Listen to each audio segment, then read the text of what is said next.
lo stile del corsivo viene usato per raccontare il pensiero,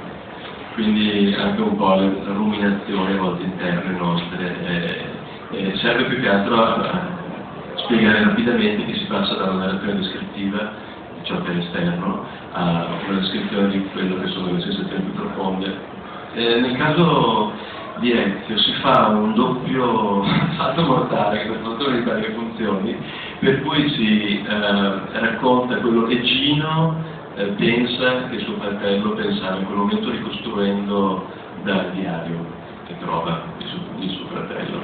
E quindi in questo senso c'è un'interpretazione del pensiero da parte del leone errante di uno dei personaggi. Questo è un po' per riportare un po' sui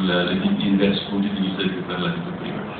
Quindi è proprio per me, sia in tecnoscenale che in criminale, lo stile tipografico che vuole segnalare che si sta entrando nell'ambito di un dialogo